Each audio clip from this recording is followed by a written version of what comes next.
সকাল হলেই বৃষ্টি, এটা একটা নিত্যদিনের সঙ্গী হয়ে গেছে এখন।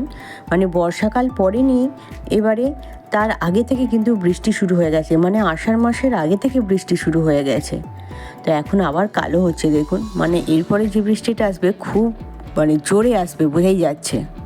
বৃষ্টিতে নাজেহাল আমরা, মানে হাওড়া শহরে এত জল জমছে আর এত রাস্তাঘাট কাদায় ভর্তি হয়ে গেছে, নাজেহাল হয়ে গেছে। যাই হোক, আমার এখন রান্না বান্না চলছে, এরপরে আপনাদেরকে একটুখানি বাইরে বেরিয়ে আমি ওয়েদারটা দেখাবো যে কী অবস্থা। মানে সকাল থেকে প্রচণ্ড বৃষ্টি হচ্ছে, প্রচণ্ড।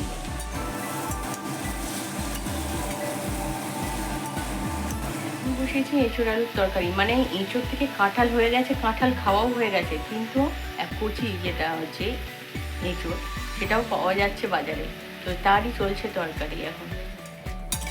তরকারিটা কষা হয়ে যাওয়ার পরে আমি জল ঢেলে দিয়েছি, এই যে এঁচোড়গুলো আর আলুগুলো একটুখানি সেদ্ধ হবে। তো আজকে বেশি কষিয়ে বা লাল লাল করে বেশি করলাম না, মানে একটু কষিয়েছি কিন্তু লাল লাল করে বেশ রিচ করে হয়নি, কারণ আজকে নিরামিষই।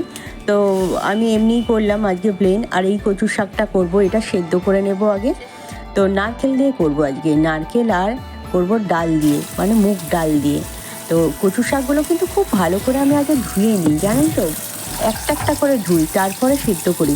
আর আমি তো প্রেশারে সেদ্ধ করি সব সময়, জানেন, খুব তাড়াতাড়ি হয়ে যায়, সেদ্ধ হয়ে যায়।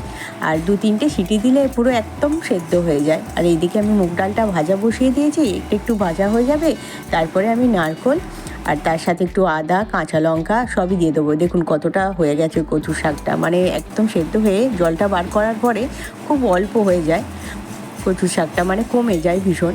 তো আমি তার মধ্যে এই যে কচু শাক, নারকেল মানে সব একসাথে দিয়ে দিয়েছি, মুগ ডালটা ভাজা হয়ে গেছে তার মধ্যেই সব দিয়ে দিয়েছি, আর একটু অল্প আদা, নুন আর মিষ্টি।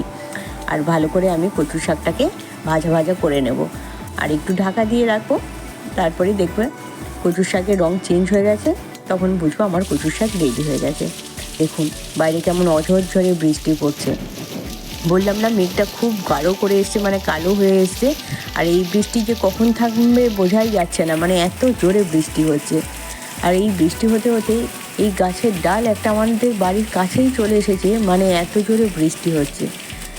আর এই বৃষ্টির জন্য রাস্তায় জল জমে যাচ্ছে, মানে বেরোনোটা খুব সত্যিই খুব কঠিন হয়ে যাচ্ছে, মানে এতটা জল পেরিয়ে পেরিয়ে রাস্তায় বেরোতে হচ্ছে। ঝমঝমিয়ে এদিকে বৃষ্টি পড়ছে, আর ইমা এখন ছবি আঁকছে।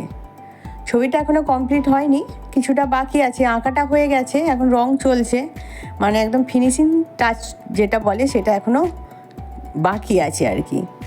চলুন আজকে ভিডিওটা তাহলে এখানেই রাখি, পরে আবার দেখা হচ্ছে আপনাদের সাথে, কেমন?